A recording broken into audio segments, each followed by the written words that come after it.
Qui est Fabiola? Fabiola est une prophétesse de la nationalité congolaise qui vit actuellement à Kinshasa, la plus belle ville du Congo de Lumumba, Simon Kimbangu et les autres, après avoir quitté la ville de Luanda en Angola où elle a rencontré le Seigneur Jésus-Christ. La servante des dieux, la prophétesse Fabiola, a une grâce exceptionnelle, caractérisée par les dons ci-après: voir et parler avec Dieu, et ensuite écouter attentivement les orientations divines que Dieu met à sa disposition, depuis son enfance jusqu'à ses jours. Le Seigneur Dieu lui a toujours révélé de merveilles spirituelles authentiques, venant de Dieu seul.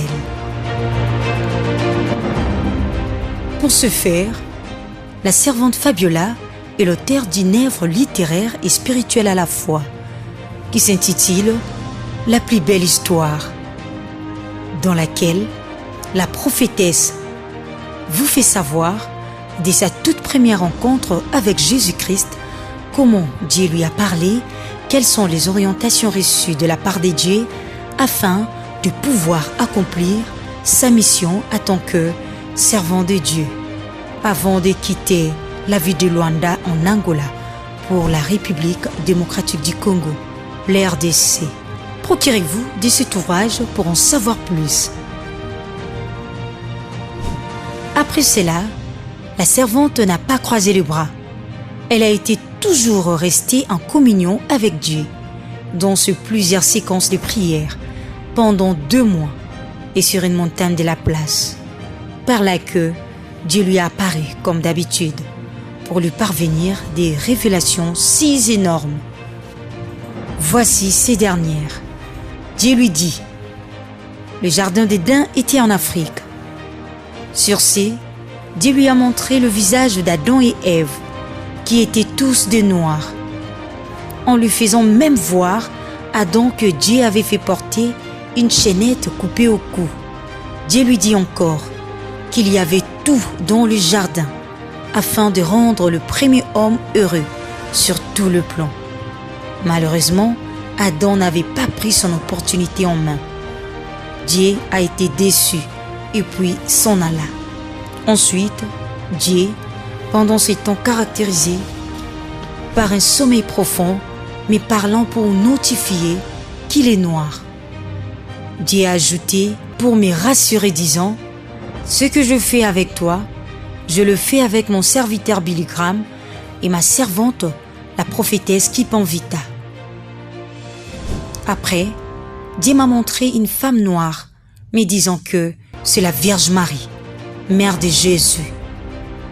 En plus de cela, Dieu m'a montré la Bible et me disait: regardez bien ces écrits contenus dans cette Bible. Ce ne sont pas ce que moi, votre Dieu, j'ai prédit à mon peuple. Ce sont les hommes sur la terre qui les ont modifiés pour leurs intérêts égoïstes.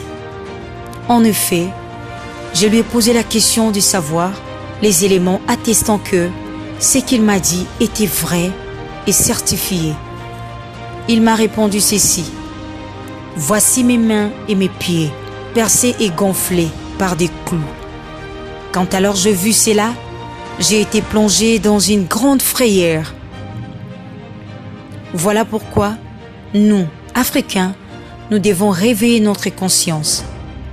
Car voir et attendre ce que j'ai vu et attendu, cela me donne la force et le courage de dire que Dieu est nôtre.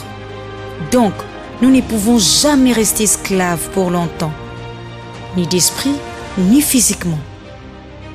Dieu m'a montré même ses couleurs préférées, qui sont vertes et blanches. Pour clore mes révélations, Dieu m'a dit que son cœur dorme en Afrique et que son trésor y réside aussi.